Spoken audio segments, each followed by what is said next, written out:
오늘은 잠언 11장으로 하루를 시작하겠습니다. 어제부터 우리는 이 잠언 내용이 의인과 악인의 모습을 대조적으로 설명하고 있는 것을 볼 수 있습니다. 오늘도 같은 내용인데요. 오늘 나타난 의인의 모습은 어떤 모습인지 한번 세 가지로 생각해 보도록 하겠습니다. 첫째, 의인은 정직하다라고 오늘 성경은 이야기를 합니다. 1절에 보면 속이는 저울은 여호와께서 미워하시나 공평한 추는 그가 기뻐하시느니라. 쌀 가게를 운영하는 한 주인이 있었습니다. 그리고 그 옆에는 밀을 파는 주인이 있었는데요. 이 둘은 오랜 친구 사이였습니다. 그래서 서로 가게에 필요한 물건들을 사고 팔아주는 그런 관계로 지냈는데, 오랫동안 거래를 하다가 어느 날 쌀 가게 주인이 화가 나서 밀을 파는 친구에게 찾아와서 따졌습니다. 왜 내가 1kg을 샀는데 왜 800g밖에 담아주지 않느냐? 그랬더니 밀을 파는 친구가 고개를 갸우뚱거리면서 이렇게 말했습니다. 그거 참 이상하구만. 나는 자네가 보내준 쌀을 저울에 달아서 그만큼 밀을 보내주었는데. 먼저 쌀 가게를 운영하는 주인이 자신이 저울을 속여서 밀을 파는 친구에게 주었는데 그것대로 자기가 받았다는 이야기를 들은 적이 있습니다. 아마 노량진 수상시장에 가면 이런 사례들이 많다고 하는데요. 저울에다가 물을 담아서 판다든지 또 저울을 이렇게 눌러서 무게를 더 많이 받는 그런 일들이 많이 있다고 합니다. 혹신자들 가운데서 비즈니스를 하거나 또 다른 사람들과 거래를 할 때에 이 저울을 속이는 일이 있어서는 안 될 것입니다. 또 3절에도 보면 이렇게 이야기하고 있죠. 정직한 자의 성실은 자기를 인도하거니와 사악한 자의 패역은 자기를 망하게 하느니라. 우리가 어떤 일을 할 때에 사람이 보든지 보지 않든지 성실하게 일하는 것은 신자가 아니더라도 이 땅에서 살아가는데 꼭 필요한 조건이라고 볼 수가 있습니다. 그런데 성경은 이 정직한 자의 성실을 강조하고 있지요. 또 6절에도 보면 정직한 자의 공의는 자기를 건지려니와 사악한 자는 자기의 악에 잡히리라. 또 11절에 성읍은 정직한 자의 축복으로 인하여 진흥하고 악한 자의 입으로 말미암아 무너지느니라고 이야기를 합니다. 한 가정이 든든히 세워지는 중요한 원리가 여기에 있습니다. 어떻게 하면 한 가정이 든든히 세워지는가? 정직한 자가 많아야 그 정직한 자 때문에 받는 복으로 말미암아 축복이 된다고 하는 거죠. 이것을 좀 더 확대해서 가정과 교회와 사회와 국가가 어떻게 든든히 세워져 가는가? 내가 정직하면 또 나와 함께 정직한 자들이 많아지면 그때 가정과 사회와 국가가 복을 받는다는 것입니다. 우리는 신앙 양심을 따라서 정직해야 합니다. 사람은 속일 수 있지만 하나님을 속일 수는 없습니다. 왜냐하면 하나님은 나의 심장과 폐부를 감찰하시는 분이기 때문입니다.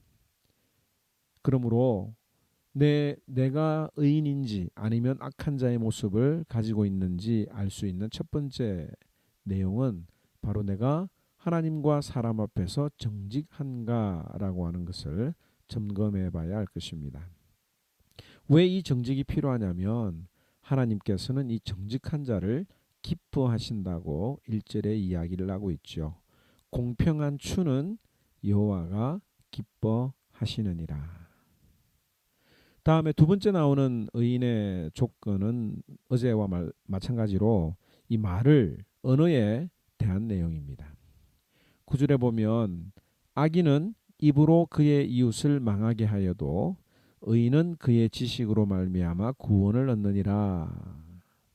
어제 10장에서 살펴본 내용처럼 이 언어와 재물은 사람을 살리는 일에 사용되는 귀한 도구라고 제가 말씀을 드렸습니다. 또 13절에 보면 두루 다니며 한담하는 자는 나의 빈미를 누설하나 마음이 신실한 자는 그런 것을 숨기느니라. 우리가 어느 생활에 있어서 얼마나 중요한지 우리는 매 순간마다 이 하나님의 말씀을 통해서 알 수가 있습니다. 셋째로 의인의 모습은 재물을 어떻게 관리하느냐에 따라서 달라진다고 말을 하고 있습니다. 4절에 보면 재물은 진노하시는 날에 무익하나 공의는 죽음에서 건지느니라. 여러분들 아무리 돈이 많아도 죽음 앞에서는 소용이 없습니다. 억만장자로 살아도 내가 죽게 된다면 그 많은 돈을 지고 갈 수가 없지요. 그러나 우리에게 남는 것은 내가 이 땅에서 얼마나 공명정대하고 의롭게 살았는가라고 하는 것이 죽음 이후에 남겨진다고 하는 겁니다. 우리가 마지막 날 주님을 만날 때에 이 땅에서 재물을 어떻게 사용했는가라고 하는, 재물을 얼마나 많이 내가 모았는가라고 하는 것보다는 이 땅에 살면서 하나님의 은혜를 체험하며 그 재물을 어떻게 사용했는지도 중요하다는 거죠. 이 16절에 보면 유덕한 여자는 존영을 얻고 근면한 남자는 재물을 얻느니라. 여기 유덕하다라고 하는 뜻은 사랑스럽다, 현숙하다라고 하는 뜻입니다. 신앙적이며 또 도덕적인 품격을 가진 여인이 존귀와 영광을 얻는다라고 하는 그런 말인데, 그런데 그 뒤에 보면 근면한 남자는 재물을 얻느니라. 부지런하고 성실하면 남자들은 재물을 얻을 수 있구나라고 생각을 할 수 있는데, 여기 근면하다라고 하는 뜻은 힘세고 난폭한 남자라고 하는 그런 뜻입니다.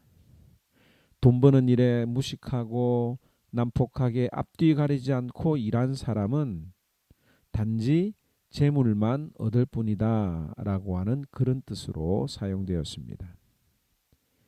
돈 그리는 것보다는 신앙적이며 도덕적 인격을 가지는 것이 훨씬 더 낫다고 하는 것을 말하는 내용이죠. 우리 24절에서 29절 내용은 그야말로 뭐 더 이상 설명이 필요 없는 그런 내용입니다. 흩어서 구제하여도 더욱 부하게 되는 일이 있나니 과도히 아껴도 가난하게 될 뿐이니라. 구제를 좋아하는 자는 풍족하여질 것이요 남을 윤택하게 하는 자는 자기도 윤택하여지리라. 곡식을 내놓지 아니하는 자는 백성에게 저주를 받을 것이나 파는 자는 그의 머리에 복이 임하리라. 자기의 재물을 의지하는 자는 패망하려니와 의인은 푸른 잎사귀 같아서 번성하리라. 자기 집을 해롭게 하는 자의 소득은 바람이라. 미련한 자는 마음이 지혜로운 자의 종이 되리라고 이야기를 합니다.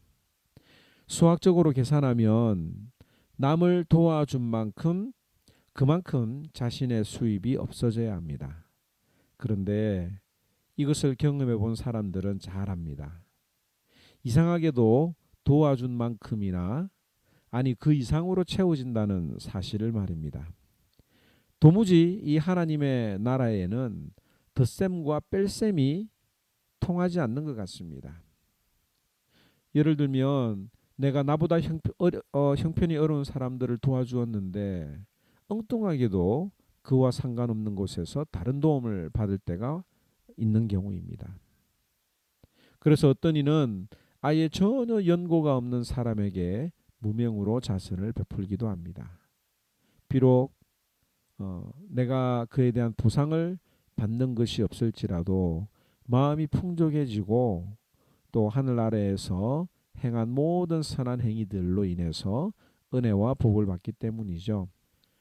오늘 하루도 하루를 생각하시면서 덧셈과 뺄셈이 통하지 않는 그런 삶을 한번 살아보는 것은 어떻겠습니까? 오늘도 이 말씀을 기억하면서 지혜로운 자, 하나님께서 인정하시는 의인의 삶을 살아가는 저와 여러분들이 되기를 주님의 이름으로 축원합니다. 제11장. 속이는 저울은 여호와께서 미워하시나 공평한 주는 그가 기뻐하시느니라. 교만이 오면 욕도 오거니와 겸손한 자에게는 지혜가 있느니라.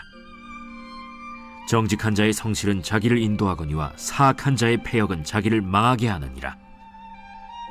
재물은 진노하시는 날에 무익하나 공의는 죽음에서 건지느니라. 완전한 자의 공의는 자기의 길을 곧게 하려니와 악한 자는 자기의 악으로 말미암아 넘어지리라. 정직한 자의 공의는 자기를 건지려니와 사악한 자는 자기의 악에 잡히리라. 악인은 죽을 때 그 소망이 끊어지나니 불의의 소망이 없어지느니라. 의인은 환난에서 구원을 얻으나 악인은 자기의 길로 가느니라. 악인은 입으로 그의 이웃을 망하게 하여도 의인은 그의 지식으로 말미암아 구원을 얻느니라.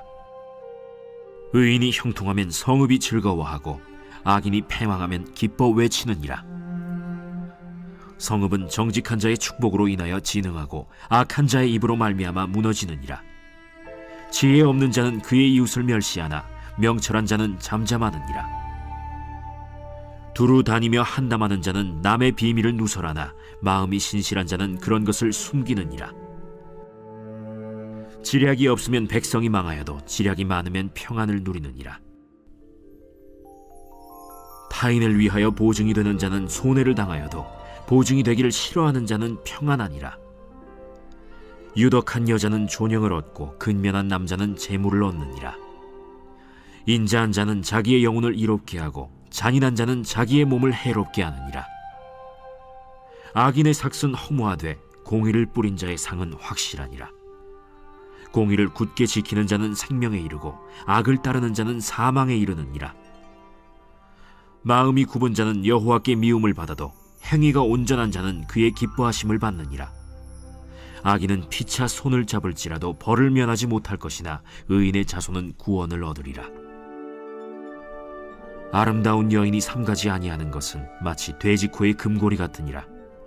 의인의 소원은 오직 선하나 악인의 소망은 진노를 이루느니라. 흩어 구제하여도 더욱 부하게 되는 일이 있나니 과도히 아껴도 가난하게 될 뿐이니라.